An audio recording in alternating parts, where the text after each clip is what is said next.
Hello, everyone. Welcome to the first session, Addressing the Current Challenges of Marine Debris. We'll have 8 minutes for each presentation, followed by 4 minutes for questions, and all the presentations will be recorded and posted on the website.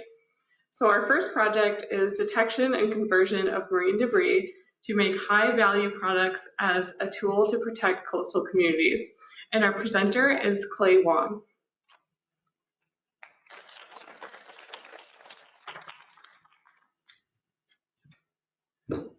Thank you so much. My name is Wang. I'm really excited. Can't move. Okay, I'm really excited about the opportunity to speak today. I'm representing the team from University of Southern California.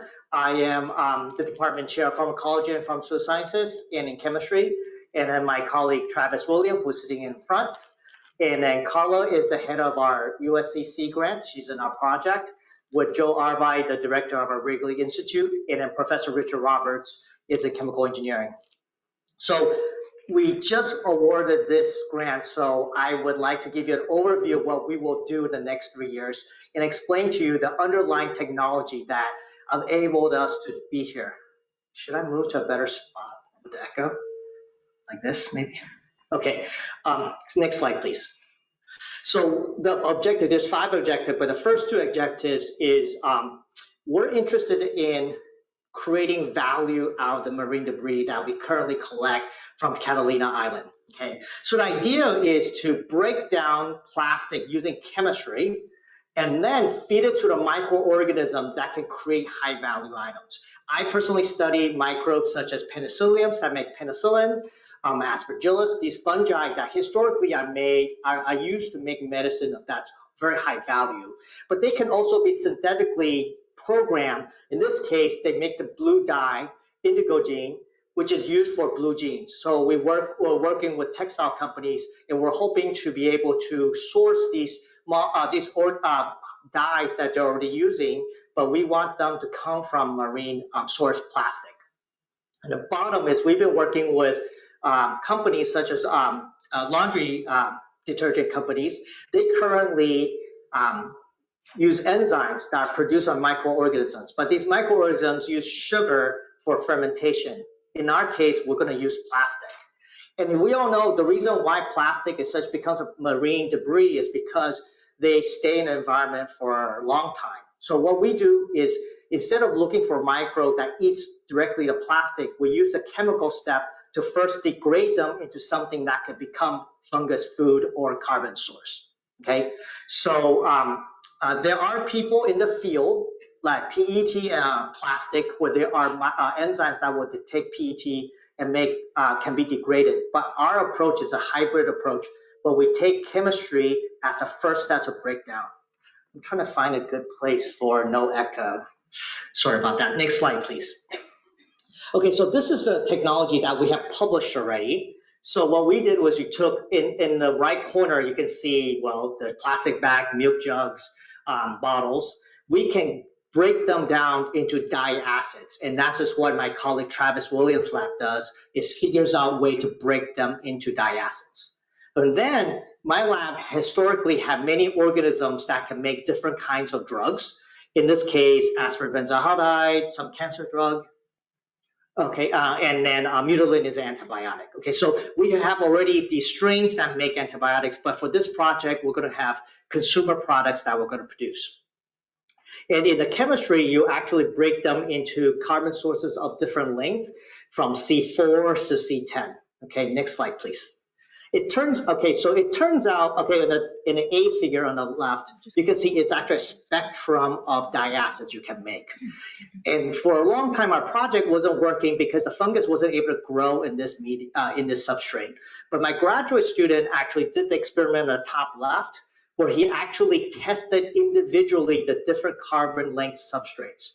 And if we go to K, you can see a little bit far, but in panel K and L, when the carbon length are long enough, whether C9 and C10 and C10 and above, the fungus is able to incorporate them as carbon source. Okay, so on the top, we grow them with glucose. They can grow, they can make the stuff they need. But if they're long enough, they can actually, instead of using glucose, you can have dye acids. And if you use bottom B, which is we did extraction and we only take the diacid of longer length, it can now, in the darker blue panel, it can make the molecules that we want. And what we can see here is, depending on the type of natural products that we're producing, in case if they're polyketides, the production of these titers for these polyketides are higher than glucose. And that has to do with the fact that the fungal metabolism for these diacids, they're more efficient than the Krebs cycle that we force our high school kids to memorize and study. But if they're not polyketides, but they're non-rhizopeptides or terpenes, it's a little bit less than glucose. Okay, next slide, please. So first we were doing polyethylenes, and I think the marine debris figure earlier just shows you, we actually see a lot of EPS, polystyrenes, in collecting, right? So I asked the question to Travis, can we develop this technology for polystyrene? It turns out actually works really well because the chemistry goes from polystyrene to benzoic acid. And I'm telling you, fungus loves benzoic acid. That's like a great substrate. It will just take it and just make all kinds of things. So we still make the antibiotics, but we also can make Aspergillus flavus, which is used by our friends in the agricultural sector as a biocontrol agent. Okay, so what we have done now is like we figured out a way to take organisms instead of using glucose, which it's a waste that we are using glucose that we can eat as food and then growing microorganisms to make things. Instead, we want to create value by taking the marine debris and okay, sorry, I talked to the next slide, please. So we also have mRNA display technology to basically develop new ways to detect plastic. Next slide, please. Professor Arvai is doing the outreach and the consumer modeling acceptance. So he's actually going to work with consumer groups and companies to figure out, are people willing to buy jeans where the blue come from the marine plastic? Are they willing to pay for the laundry detergent where your enzyme come from a marine source, right? It might cost more at the start, but how willing are they doing that? That's number 4, and last slide. Next slide, please. And obviously, we're working with a C grant, a USC C grant with public engagement. And in the next slide, so we can go through questions. So I want to thank the people. This is the current team, and that's our beautiful ocean in our Marine Center at USC. I want to thank the people here for your work because we can have such beautiful ocean, blue sky from the work here, and we would like to work with you. I'll be here for 3 days. Please come talk to me. I really want to learn from you, but I really think many of your collection work can work with us where we have a way to upcycle, create value, and then industry will buy what we have. We can create value, and then they will sell to the consumer if the consumer can get a source where instead of a regular laundry, this laundry comes from cleaning the ocean. That's it. Thank you.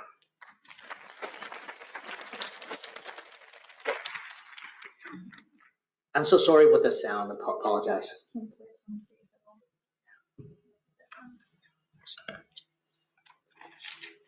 Question time? Yes. Thank you for answering questions. It's not like my organic chemistry class, where usually it's crickets.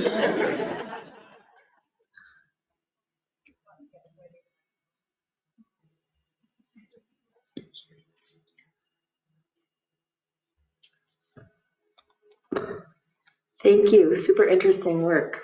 I have a question about what happens to the plasticizers and flame retardants and other potentially harmful chemicals that are in the plastic. Do they get then incorporated into the new product? Okay, good. So that's a really good question. So we do the chemistry, right? So what happens is the fungus only takes the part they want. So for example, enzymes will take the diacids that we want. The other things that are in there seems like not being processed. Okay, so then it's not getting processed, and what we sell is like we actually have to then obtain the enzymes from the fungus. So the original main things are not in the consumer. That makes sense? The fungus is actually pretty selective. It only takes the food they want and then leave behind those things that you mentioned, like plasticizers, things like that. It looks like it's not doing anything to it. I'm sorry, so we do the chemistry first, right? So then that thing is extracted to feed the fungus, and then we purify the enzymes and the dyes and use those. But there's a purification step. So those things are not into the products. There they go. That's the thing, right? They have to still go to the landfills, which is unfortunately where we are right now. But if we don't do what we're doing, whatever we, at least what we have collected on the beach cleanup does also go to landfill. So we're not going 100%, but a large part of it will then get to a product. But I think the important part is there should be a value creation in a sense where the marine plastic can then create into something that consumers can buy. There's some value that can then help us in the cleanup. It's currently what we're thinking. Any questions? Yes. But We have thank you 2 for more your minutes question. for questions.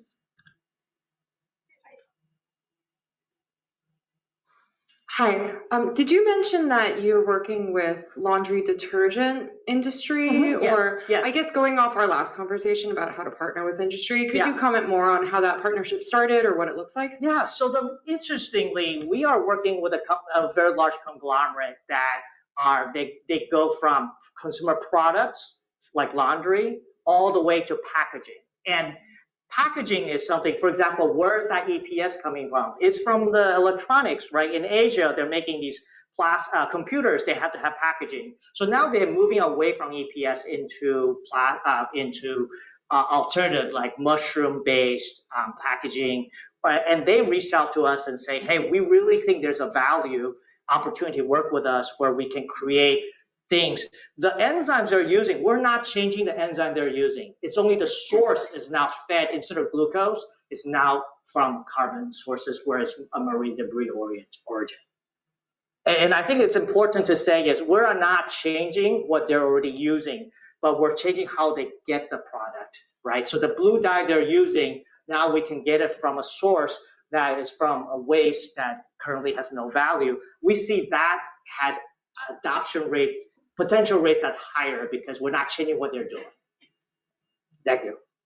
So that's all the time we have for questions. We're going to move on to the next presentation. Thank you so much.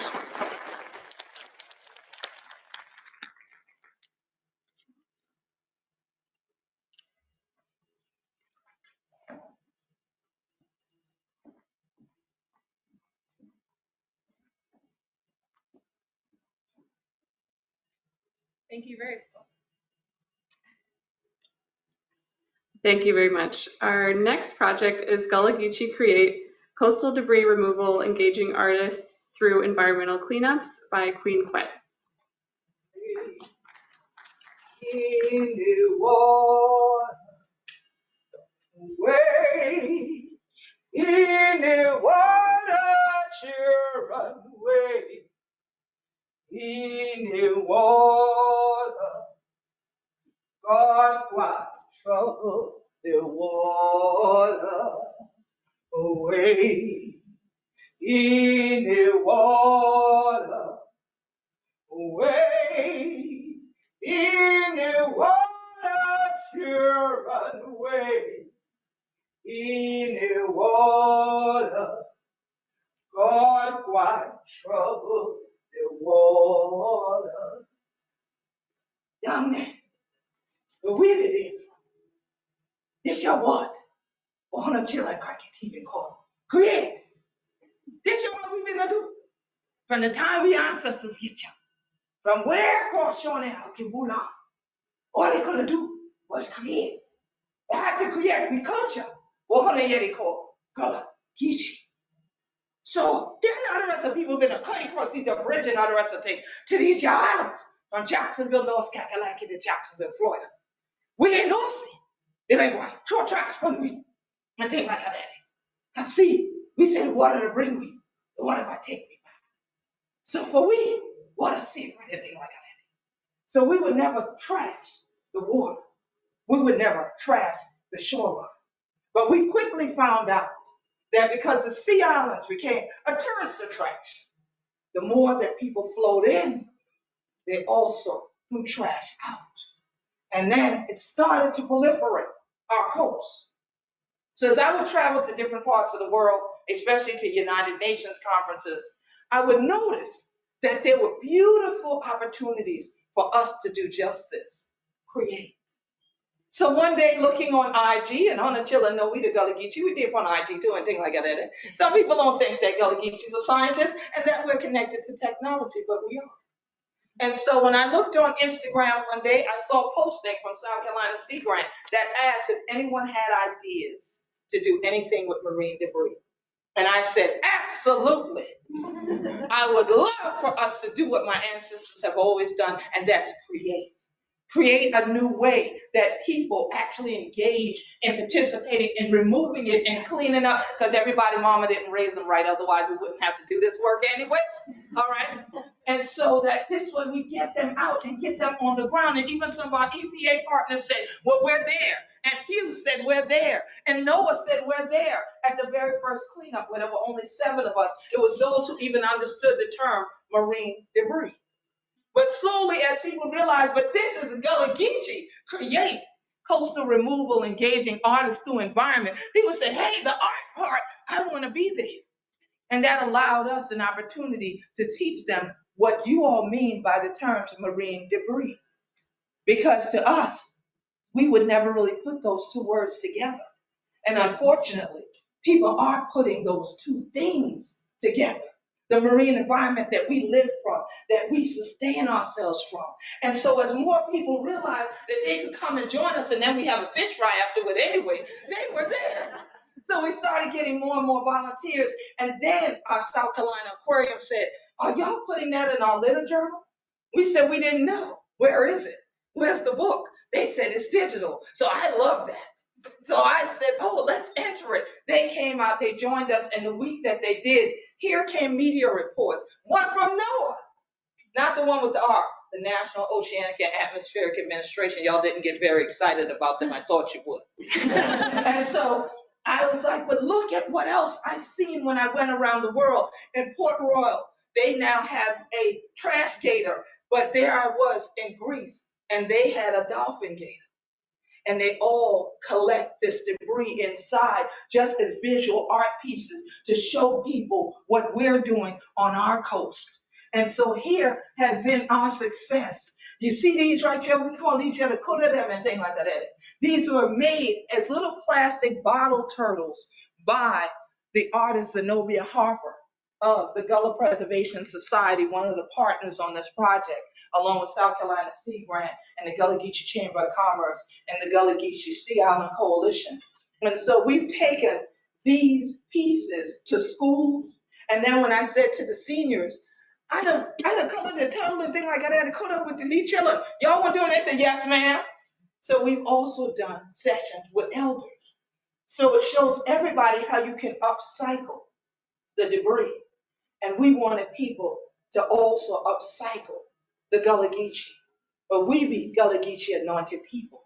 And so for us, our coastline, our waterways are sacred because these are the places that sustain our souls. These are the places in which we know our ancestors rest alongside that coastal front called the intercoastal. And we look at this place as a space that we would never trash. And so the more that we have the opportunity to share our story and our legacy, we hope we create a new world where people would learn that one man's junk or one woman's junk can be another man or woman's treasure, because you can create it into something new and use it as a centerpiece, as an educational opportunity too. So I've left some flyers out on the registration desk and on the desk right outside this door to invite all of you to our first showcase of artists, which will happen February the 1st on historic St. Helena Island, South Carolina, which is where I'm from, and which is where the first slide took place, and a couple others as well, and our first cleanup sessions. We will have some food there too. I don't know yet if it'll be a fish fry, but we're gonna have some food. All right. So we appreciate you all coming out so you can see what the artists have created. And I am saddened today because I wanted to show you our full presentation with all of the children, and all the elders and everything like that. But we can't let the government have the images. They let us have them, but we didn't say that y'all would have them. So we couldn't show them here since we're recording. But if you come down there, you get to see it all. And then be creative yourselves. So I appreciate the opportunity to be here along with Matt from South Carolina Sea Grant, who handles all the administrative aspects of things. We just email stuff, and then Matt keeps the Excel grids. And also my intern for Gullah Geechee Create, who created all of this. This is Xavier Jenkins. Applause to Xavier. Yes, yes, yes. So I am ready for any questions that you all might have. None, thank you. I can head back south. Oh, way over there. Are these some of the art pieces that the artists are working with that produce art?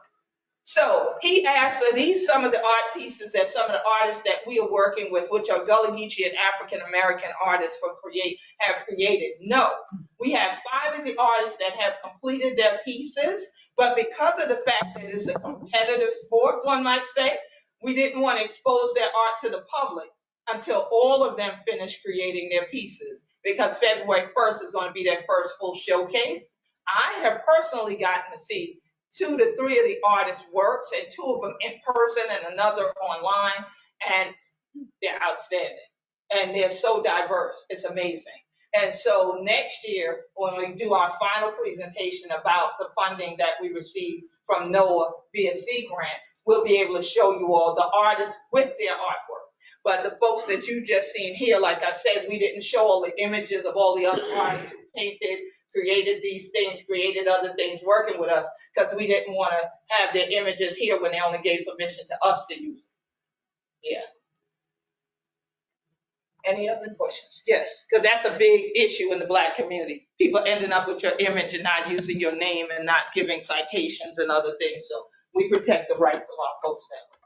Before there were image and likeness laws in the United States all of a sudden. Yes. Was there one on this side? No? Y'all just felt like y'all had in the middle? Okay. They were like, that was just our excitement. Yeah. Thank you. Could you tell us a little bit more about the programs that you ran at the schools and senior centers? Was it, did you like use some of the marine debris to, do educational programming, or what were those programs all about? Okay, so you see these right here. These are the bottoms of soda bottles. Somebody talked about Coca-Cola. This is actually Coke product right here. That the bottoms were turned into the backs of the cutters by Zenobia, and then she used cardboard as well, all right, for the underpinnings for their legs, all right, and the heads. And so every place that I go, I not only take these, but we take a plethora of other art supplies. I just recently did the Conservation Voters of South Carolina, so we actually bring in other artists with me that are Gullah Geechee painters. I created this book, which is Gullah Geechee Blessings from the Sea, and also this book, which is Sandman's Daughter, which educate people about our coast, all right, and how important it is to have a proper environment. So it's a whole set of things that happen. I educate people about the importance of the salt marsh in terms of the mitigation of flooding and all of that, but we do it in a cultural way and an engaging way, so that this way everybody can access the information. And I'm a scientist, so I know how to convert language from that, so that my community will receive it of all ages. And so when we do this, as I'm educating them about it, I can have a dialogue with them. Why is this important? Y'all ever did this? You know this does this? Do you know it does that? And then I'm like, but if there's debris out there or garbage, what happened? Oh, it won't be healthy then. Oh no, we need to get it out. So you get that reaction. And then we said, well, we're getting ready to have a Gullah Geechee Create Day at so-and-so. Y'all could come out, bring your grandchildren, bring your family, bring your mom and dad. Y'all come and help us to remove this, and people get excited. So it's multi-tiered. It's not something that can just be packaged right. It's something that also has to do with the fact that it's our community, it's our culture, so it can be multilingual and everything. And there's other dynamics we feed into it, which helps the folks participate. So that's why we keep getting more volunteers. Yeah, so we're going to keep doing this. That is all the time we have for questions. Thank you so much. And before we move on, during the Q&As, please wait for the mic so that our online participants are able to hear your questions and participate as well. Yes. And if anyone wants to have one of our cards about our overall Gullah Geechee Sea and me that Gullah Geechee Creators are part of, I also have them, and I can give them to you as you're heading out to lunch, because we have to head out because I need to present for North Carolina Sea Grant tomorrow. So we're going to be leaving here to go back south to do that. But thank you all for wading in the water just a little bit with me. Peace and blessings.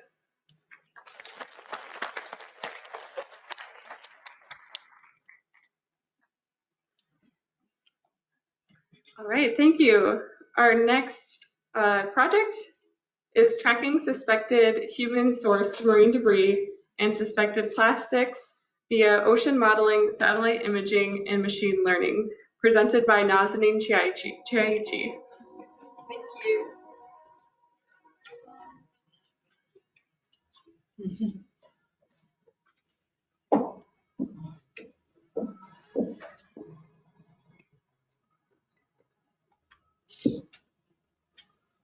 Hello everyone, my name is Nazanin Chaichitehrani.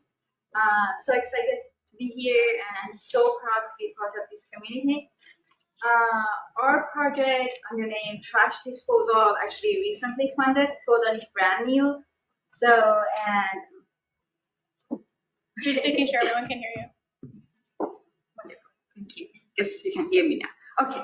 So our project recently funded under the name Trash Disposal, and totally brand new. And this is a joint effort between Fathom Science and North Carolina Sea Grant. Dr. Susan White is a PI lead of this project, and we, as a Fathom Science team, we are co-PIing and co-leading this project. So today I'm just presenting some of our goals, plans, and then mostly I'm gonna be discussing our innovating approach to detect and monitor marine debris using combination of satellite data, machine learning techniques, and ocean model actually. So next please. So let's start understanding why it's crucial to detect and monitor marine debris. So as we all know that marine debris, they actually pose significant threat on our environment by leaching BPA into our foods, drinks, and also they have a detrimental and disturbing impacts on our economy and human health. So it's imperative to detect them, monitor, and remove them. So next, please. So our project actually centered around several key objectives. So the first goal is to detect marine debris in offshore water of the U.S. East Coast and Gulf of Mexico using an integrated system using satellite data and machine learning techniques. Second is to investigate the fate and transport of marine debris using particle tracking model. The third goal is to create a publicly available data dashboard and visualization tool that allows users to explore the location of marine debris in their region. So it could be East Coast, Gulf of Mexico. So that's our focus is going to be. And last goal is to develop a new marine data analytic and prediction system that provides actionable information for wide-scale marine debris collection and removal. Next, please. So this figure actually shows the overview of our project components, and each segment contribute to comprehensive understanding of about the marine debris and management of marine debris. So the first part is using satellite data and machine learning to detect marine debris using these two tools. The second component is using hydrodynamic ocean model to look at the trajectory of the marine debris, look at the fate of them, where they're heading to. The third one is debris forecast dashboard. So we're gonna develop a dashboard to look at to visualize them. And the last one is community efforts, actually. So what we are trying to do to provide effective method for actually for cleanup companies to look at the map, look at the dashboard, see where is the main debris that are accumulated, where they are heading to, and the fate of them. Next, please. So as I mentioned, machine learning and AI is going to be our core and a very important tool and powerful tool to detect marine debris in our region, and also satellite data. On right, we have RGB image, like a true color image. So just by looking at them, you cannot detect any debris, any marine plastics. So, but we can use them. We can change them. We can transfer them to the different indices, different index. Like here, we have floating index, NDVI index, and by looking at them, we can detect marine debris. And we are going to use these satellite images and feed them to our machine, to our model, machine learning model, train our model, validate our results, test our results, and we're going to come up with the true location of marine debris. So, and also we're going to look at two different models, classification model, like a CNN and segmentation model. And we are at this age, we are evaluating to see which model gonna work for us. And so, yeah, next please. Could you step out? Do you mind picking up the mic and stepping out? We can't see you on the camera, I'm sorry. Okay, here. Because the podium's so tall, thank you. Okay, sure. So here is our model, the FASM model. So this is a hydrodynamic model. So we developed, and it's covered the whole East Coast and Gulf of Mexico. And we're gonna actually couple this model, this hydrodynamic model, with the particle tracking model. And then we're gonna develop something like that, which is already been developed for other projects. So, and we're gonna look at the trajectory of the marine debris. Next, please. So collaboration is key in our project, of course. So here's the list of our valued partners. Of course, SIGRAN, Safe Harbor Marine, Marinas, Rafts, Bonefish, and Tarpon Trust, more shipping agencies. So we are hoping with the help of these, our partners, actually we're gonna achieve our goals. Next, please. So in summary, we will develop and validate a supervised machine learning model for marine debris detection based on multi-spectral satellite data.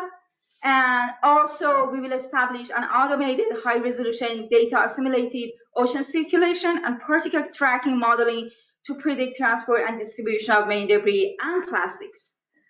Our last goal, actually, we will develop an easily accessible web-based dashboard to support a science-driven community effort to address and mitigate marine plastic pollution in the coastal ocean. So this last part is going to be so useful, beneficial to all the policy making, to all the removal, cleanup and removal companies. So with that, I take any questions. So please reach out to me and Roy if you have any comments, feedback. Yeah, any question?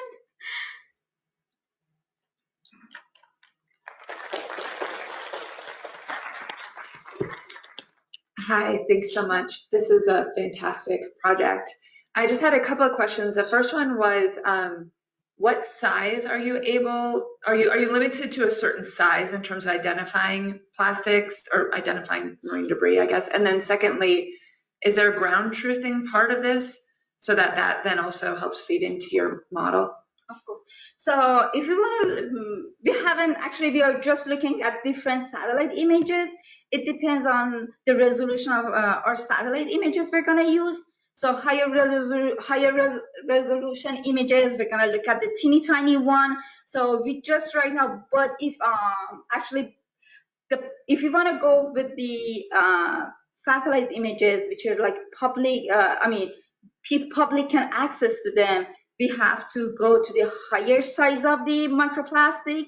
So, but if you want to go to the commercial satellite images, which not going to be available to public, So definitely we're gonna be able to look at the very teeny tiny small pieces. So it depends on the what satellite images eventually we're gonna use. So yeah, definitely. And also you're asking about the ground truth. So yes, we do have some images actually that and some measurements actually that we're gonna use them to train our model. Yes, yeah, and they're actually measured from different parts of the world, so which is like, I guess is gonna be good enough to train our model. Thanks for the presentation. My question is about, is there any relationship between the different components of your work, especially the machine learning model and the hydrodynamic model? So actually, what we're gonna do first, we're gonna detect the marine plastic. Like for example, in the East Coast, we will say, okay, here's the marine plastic. So it could be any type of the marine plastic. And then based on that, we have the location, like for example, longitude and latitude, that one. And we're gonna feed it to the particle tracking model. And that particle tracking model is coupled with the hydrodynamic model. So that way we can see, okay, this is the current pattern, and the marine plastic goes, for example, to the north, to the east. So that's the connection between these. So I hope I answered your question. Time for one more quick question.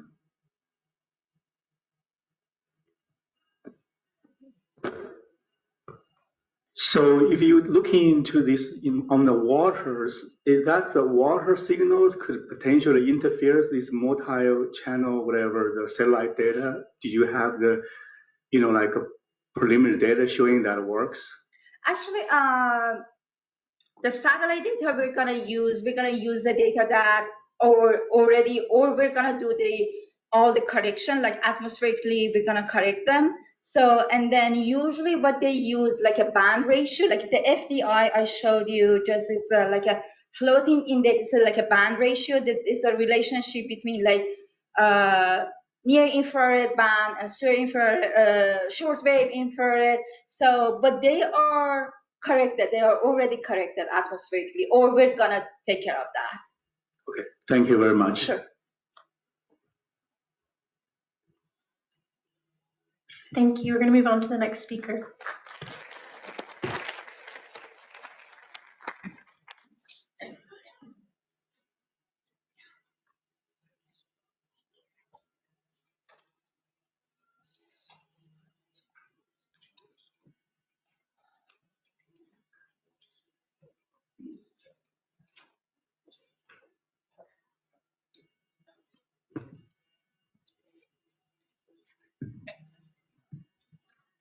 All right, thank you. Our next project is Understanding Mitigation and Prevention of Waste Plastic Marine Debris in the Gulf Coast, presented by Shenghua Wu.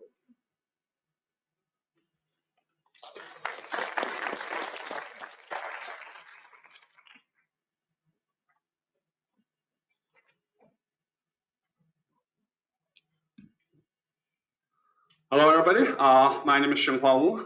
Hopefully, I can bring some hospitality, from the south, to here. So I'm in Gulf of Mexico. So let's continue to focus on the Gulf of Mexico. What's the issue that we have? So we are essentially providing the progress. This is our year 2, project, and I serve as a project lead on behalf of the team. We have a lot of people actually working on this very amazing, wonderful project.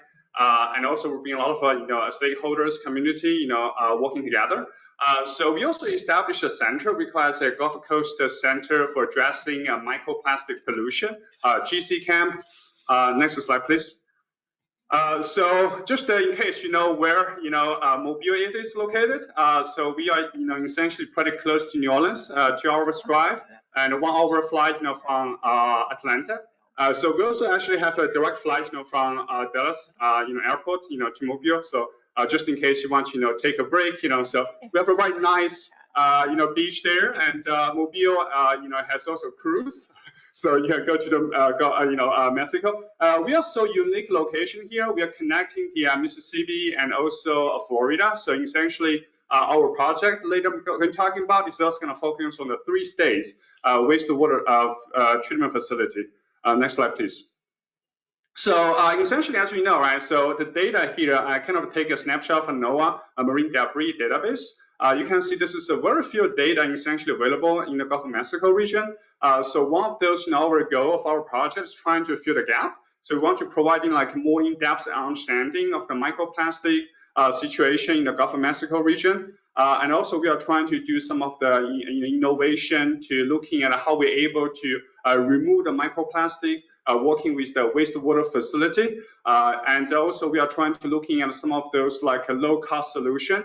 It's going to help us, to detect and also measure the microplastic. And also we are looking at, some of the real-time monitoring system, and also trying to find a way, if you are getting those like, microplastic, how are you going to, reuse that? So we are also looking at some different strategy, different method, trying to recycle, reuse those microplastic. Last but not least, we also have a large, portion on the education outreach components. Next slide, please. So this is essentially the location of the all the wastewater facility that we have been working with. One of those in Mississippi, Jackson County, and one of those in the Dauphin Island. So pretty close to, the Dauphin and Sea Lab. And also we have another two, wastewater facility plants in the Florida, close to Pensacola. So essentially, this is 4 different plants. They're so different in terms of infrastructure, in terms of the management, and also essentially, the way how they're able to, process those wastewater. And also location is also unique. So essentially, we are trying to get the data, trying to compare different, wastewater facility, essentially in terms of the microplastic, data. Next slide, please. So this is one of those, Pensacola Beach, so you can see some of those, they are wastewater coming and coming out. So they have some of those like a ball screening. So they are trying to remove some like, very large, plastic bottles, like, something that are visible. But we are trying to get in the influent, trying to understand what's going to be the microplastic in the influent, but also we are trying to, get in the affluent. Trying to see if the waste, plastic, has been kind of treated or maybe like removed, during those like, water processing. Next slide. So we are getting a lot of essentially wastewater, bring to lab, as it's essentially take a lot of time. You need to essentially trying to remove all the water. And also we are developing like a new device. They're able to, kind of quickly to, getting those like microplastic on those sieves. So this is essentially save a lot of time for us. We are doing this phantom oxidation method and also, density separation. So eventually we are trying to get in those like the major solid, which is going to be the microplastic. So we are go through this is FTIR and also microscopy and are trying to quantify what kind of a plastic type and also what's going to be the number of the pieces of the microplastic in different wastewater facility. Next slide, please. So this is some of the preliminary data. So I want to share with some of those the major, the outcome of this, and you can see the majority of these wastewater contain the 40% PET in terms of fibers, and also we have some of the propylene, like about 18%, and PE 17%, and PS and some other shapes like bees and the lines. So next slide. So we're also looking at 3 different wastewater facility in terms of before and after influent effluent. So you can see essentially in the effluent it's always going to show like a lower concentration of the microplastic. So this is indicating essentially that some of the stage during that process microplastic has been maybe like a settled and maybe essentially removed. So that's going to indicating that effluent has like a lower microplastic concentration than influent. So we're going to continue to monitor this kind of seasonal because in some of the location like a Pensacola Beach, the fluctuation of the wastewater and the content of microplastic could be different. So we are trying to get a better understanding of this kind of fluctuation in terms of like human activities. Next slide. So we're also trying to looking at some of the technology, like carbon-based. I use the biochar, trying to see if we're able to remove the nanoplastic. One of those, we are trying to use these, very like small particles like nanoplastic, and we are trying to kind of trying to compare different methods, able to how they're able to remove those nanoplastic. Next slide. And this is one of the preliminary data that we showed that a biochar versus the sand. As you can see, that a concentration for the biochar in the red line, they are able to significantly, to absorb, some of those nanoplastic as compared to our, control and, sand. Next slide.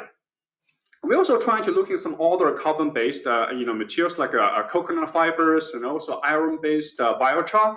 We also kind of have some preliminary data to show that they're able to have a different essentially absorption capacity in terms of the ranking here. The iron-based biochar is going to show a better absorbent capacity than the others. So we're going to still continue to do a little bit more testing and also trying to find a way how we're able to implement into the wastewater facility. Next slide. We also kind of have working with the students in the field of technology, looking at AI technology, how we're able to improving our measurement efficiency. We also published one of the papers looking at different methodology, able to help us improve the measurement efficiency. Next slide. One of those, our idea is also trying to say, hey, how are we able to, reuse those microplastic? One of those we are able to put into the roadways in terms of using as a polymer, as modifier, improve the rotting and cracking resistance as a binder. Next slide. And also we are doing some of the testing of an asphalt mixture, trying to different the testing performance, and we found that essentially the asphalt binder asphalt mixture modified by the microplastic, showing that a better performance in terms of rotting, especially in the very high temperature in the southern region. So this is could be a possible way, to looking at how we're able to integrate, those microplastic into the infrastructure. Next slide. So I'm going to interrupt real quick. We are at time for the presentation. Could you please wrap this slide up real quick and we'll move on to Q&A? Yeah, sure. We're also working with the senior design, trying to look at some innovation. Next slide. And education, we're working with the Dolphin and Sea Lab, to working with the K-12 high schools. Next slide. We host like a first annual workshop, working with the 50 attendees across the Gulf of Mexico states. And what is also exciting here is that, we are using our center to apply the NSF grant. And the next 3 years, we're going to recruit 10 undergrad students, coming to South Alabama. And we are going to working on this microplastic research. I think I'm going to wrap up the next slide. And we have an amazing team, 9 co-PIs and also like 12 students working on this project. And also we have stakeholder. Next slide. I also want to thank their support. Without them, we're not able to get all the data. I think that's going to be the end of my presentation. I think that's the next slide. I'm going to open for any questions. Thank you.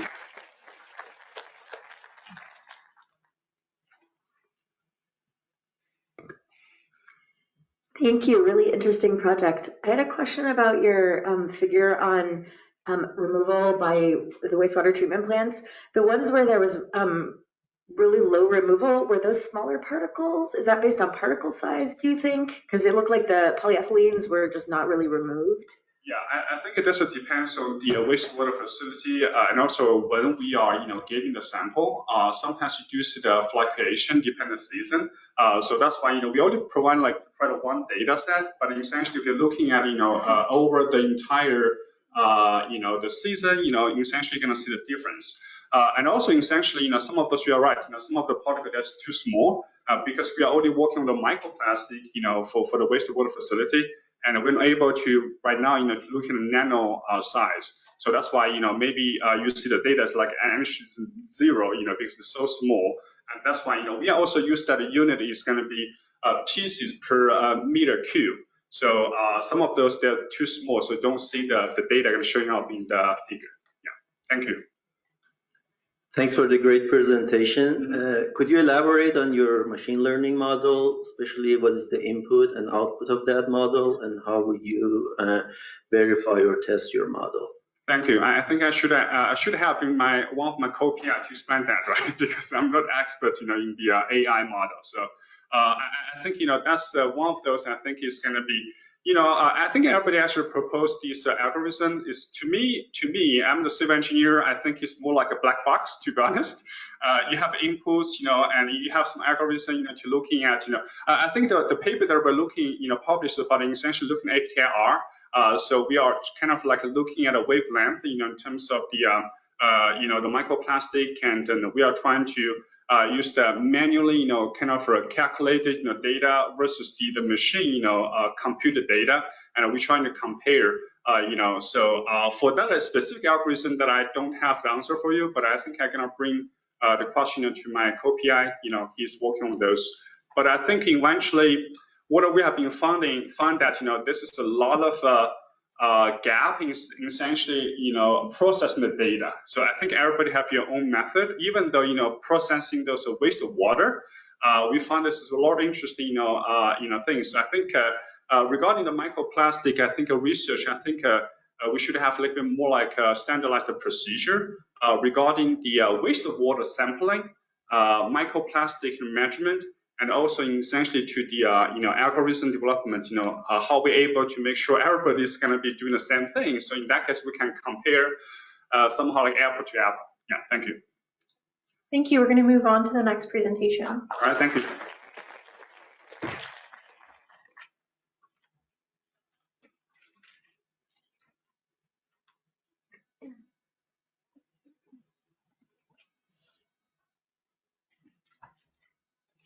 Our next project is Plastic Free Cleveland, an expansion of coalition-based efforts to reduce marine debris throughout the Great Lakes region. It's presented by Leah, Holloway, and Abigail Comar.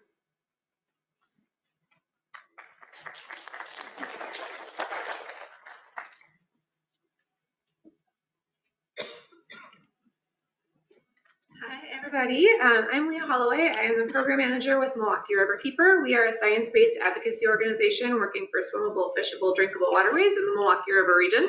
And we're a member of Plastic Free MKE, which is a local movement of volunteers, businesses, nonprofits, community groups, and government agencies working to reduce the harms of unnecessary single-use plastics in the Milwaukee area.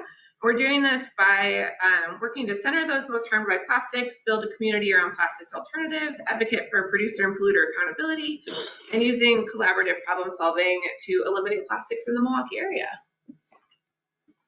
And I'm Abigail Comar. I'm the Marine Debris Specialist for Ohio Sea Grant. So the project that we're working on together has two main objectives. One is leveraging existing relationships between Wisconsin and Ohio Sea Grant programs and the successful Plastic Free MKE Coalition to support the development of a plastic free coalition in the Cleveland metropolitan area. And then also to expand the efforts of Plastic Free MKE, particularly surrounding the coalition's education and outreach efforts on marine debris. And our whole project is really focusing on equity, inclusion, and social justice regarding access to clean water, food, and spaces for recreation. So next slide, please. We'll start in Milwaukee. So Plastic Free MKE was started by an amazing group of grassroots volunteers in 2018, and Milwaukee Riverkeeper joined shortly after. And with our experience of building and supporting strong and successful coalitions, we were asked to help Plastic Free grow into a collaborative movement. So when we started, we felt that sometimes nonprofits, even when they're working towards similar goals and aspirations, can get really siloed and end up kind of competing for funding and resources. And we didn't want that for Plastic Free MKE. That was kind of a decision early on whether we go nonprofit or coalition. And we also thought we'd have a lot more impact as a coalition and a movement rather than as a nonprofit. So for example, when Plastic Free creates a messaging, and even a couple of our 45 coalition partners shares that out, it's instantly reaching tens of thousands more people than it would have if we were our own nonprofit.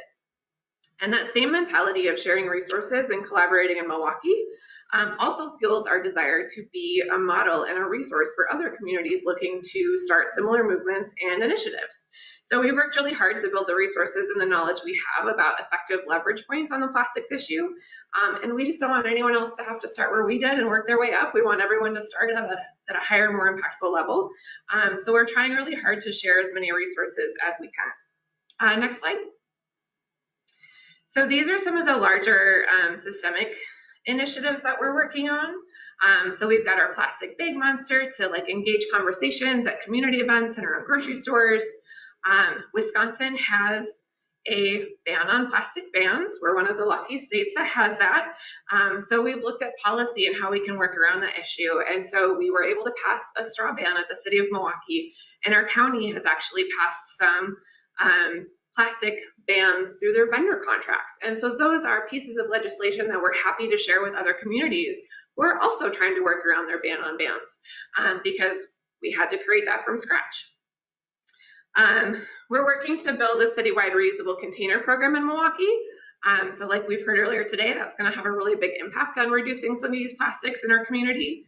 We have our lake-friendly suite of programs that supports restaurants, bars, cafes, neighborhoods, and events in reducing their plastic usage. And we're building communities of reuse through step and clothing swap events to build that community of reuse and to stop creating new fiber products.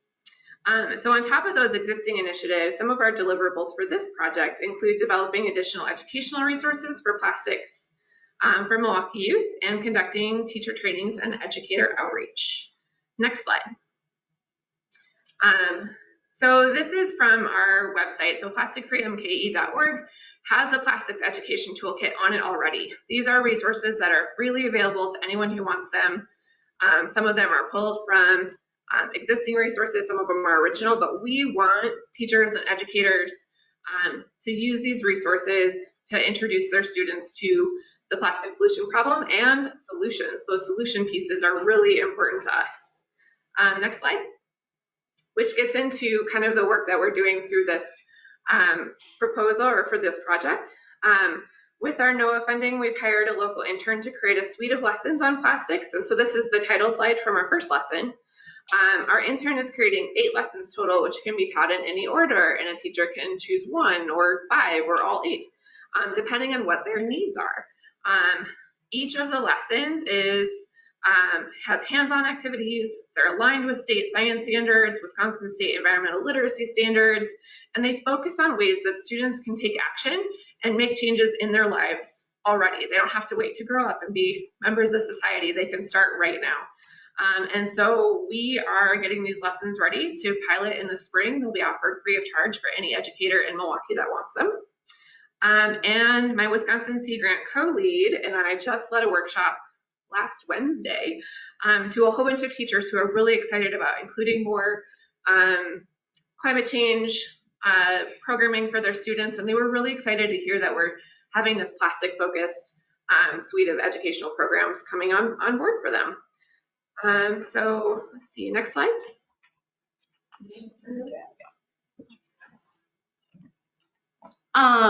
So we saw an opportunity for greater regional collaboration. Obviously, I said I work for Ohio Sea Grant. I'm based in the city of Cleveland, and so we developed a branch off program called Plastic Free Cleveland.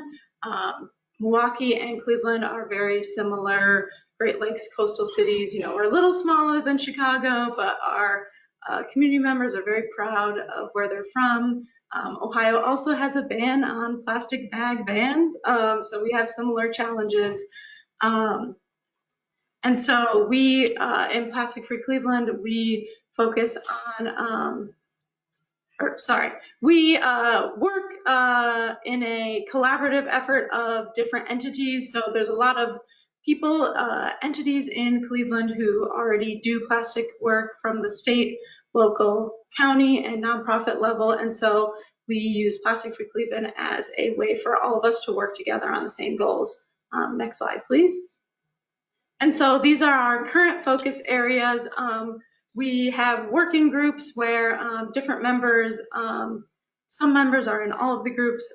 They work on these topic areas, so textiles, balloons, plastic-free dining, and then landscape fabric and erosion control matting. And we are meeting regularly, making progress. The groups are working on their goals of what they want to accomplish.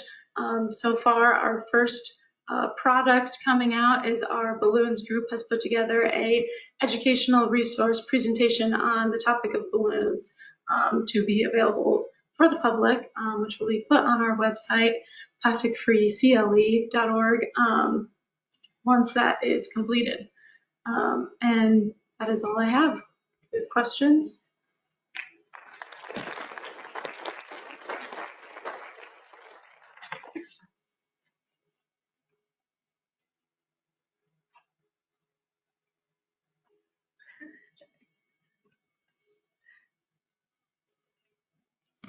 Thank you so much. Got it. Well, you know what I present, so I know nothing about what you do. So I'm going to ask a really simple question. So how do you get the standards for the, so you have education piece, and my understanding for I got kids who go to public school is they have to meet standards within the curriculum education. So how do you do that piece to get them into the standards? Yeah, that's a great question. Thank you. So all of the NGSS, so the Next Generation Science Standards, all of those are publicly available. Anyone can look those up, and so are the environmental literacy standards for the state of Wisconsin. So we just go to those websites, we look at what the standards are, we look at the grade levels that we're focusing on. So the 8-lesson package that we're putting together, we're currently targeting 5th grade. But we want to expand that to different grades. So we start by looking at what are those standards for 5th grade, and then we work to really make sure that our lessons are checking those boxes so that teachers don't have to then go back and make those connections for their students. It's just done for them. We're trying to make things as easy as possible for teachers so that they literally don't have to say hey, come into my classroom, here's the date and time, and we handle everything else for them. So, and hopefully it's taking some other stuff off of their plate as well.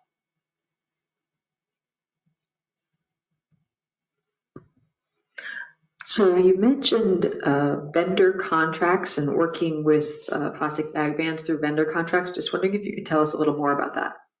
Sure. So Milwaukee County owns a lot of property in the city of Milwaukee, and so they can't, because of the bag ban, the city of Milwaukee can't ban tax or place fees on plastic bags. But what the county did is put in their vendor contracts that if you want to run a business on county-owned property and you have a contract with us, you have to agree not to use, styrofoam was the big one, but they included straws, balloons. There's this huge long list of things that they're not allowed to use. And so it's going to take time to roll that out. So county contracts are 6-year contracts. The ordinance passed in January of 2023, and that same month we actually saw a business turnover on county property. And I don't know for sure that that's what did it, but I like to think that that's what did it because it was a food service business that used a lot of styrofoam. So it's going to take some time for that to show impact through Milwaukee, but Milwaukee County owns the property that our airport is on, that the zoo is on, that these other really big entities are on. So it has some potential to make some moves through those vendor contracts. And the law doesn't say you can't do anything on your own property. So that's how we got around that one. We have time for one more question. First, we have to get lunch because I have so many things to talk to you guys about. Also rolling out a coalition. So I was curious about your process of determining your priorities and your ongoing projects because, with the nonprofit I work for, we are coming in with things we really want to see, but obviously are going to have the community come with their ideas as well. So how did you navigate that process? Yeah, so in Cleveland, our members of Plastic Free Cleveland, these are really our experts in the field. And so I came up with some ideas of things we wanted to focus on, and then I brought it to them to agree on or disagree on. Like the erosion control matting group, that was not an idea I had come up with, but one of our partners and then brought it up, and other people agreed that that was something we really wanted to focus on. So we did it in more of a democratic way, I guess. Yeah, and very similar in Milwaukee. We just we had all of these groups that are already working on plastics thing through their own lenses. And we just brought them together and started having conversations. What are we already working on? What are we missing? Who are we not talking to? What are the different projects and other folks that we can bring into this? And so I didn't list a lot of our partners, but we work with the Milwaukee Metropolitan Sewerage District, the Environmental Collaboration Office through the city. We have our own local professional mermaid Echo is a part of our coalition. So really thinking about who's interested in this, who's got expertise in widely different areas, and who wants to come together and work on this. So really just talking to anyone and everyone who is interested in plastics because it's such a big problem. We have to work on this collaboratively. We can't leave anyone out. So yeah, happy to talk more later. Thank you so much, and thank you to all of our presenters from session 1. We're going to move on to our lunch break now. Sorry we've gone a little over, but we will return at 2 p.m. for more talks.